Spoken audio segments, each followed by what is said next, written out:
Ya bwana, inakuwa vipi mwanahabari 254 TV? Hujambo na karibu kwenye makala hizi. Wakati huu niko ndani ya uwanja wa Nyayo National Stadium ndani ya Gatuzi na Nairobi, ambapo siku ya leo tunatarajia kivumbi na jasho kati ya taifa la Kenya na taifa la Afrika Kusini. Kumbuko ya kuwa ni mchezo wa kufana zaidi, mchezo wa kufuzu kombe la dunia watoto wa kike chini ya umri wa miaka 17. Kumbukwe pia Kenya waliwahi pata ushindi mkubwa zaidi walipozuru Afrika Kusini, waliwachabanga mabao 2-0. Kwa hiyo siku ya leo wako na advantage kubwa zaidi, kwa maana wako nyumbani, na mara nyingi wanasema kuwa kuna zile faida ambazo mcheza kwao huwa anapata kuhakikisha kuwa amepata tija chanya kutokana na matokeo ambayo yatashuhudiwa baada ya takriban dakika 90. Kwa hiyo ni kivumbi na jasho, na mara nyingi huwa wanasema kuwa siku ya nyani kufa hata kinyozi ukosa wembe. Kenya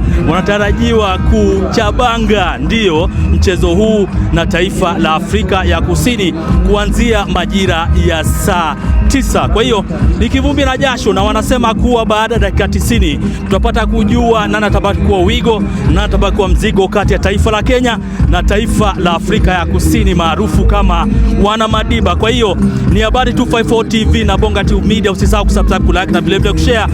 Ukiwa kule magetoni, vijana na mitaani, usisahau kuwajuza wana kuhusiana na channel zetu. Tuko hapa uwanjani, tunakuletea udambi wote ambao unafanyika katika sehemu hizi. Tunakuletea picha jongefu na vile picha mnato, picha ngavu zaidi ambazo zitakupa burudani wa kupitiliza. Kwa hiyo usisahau kusubscribe, kulike na vile kushare, na uwajuze wana kuhusiana na channel hizi mbili ambazo zinakuwa kwa kasi zaidi. Habari 254 TV na Bonga TV Media.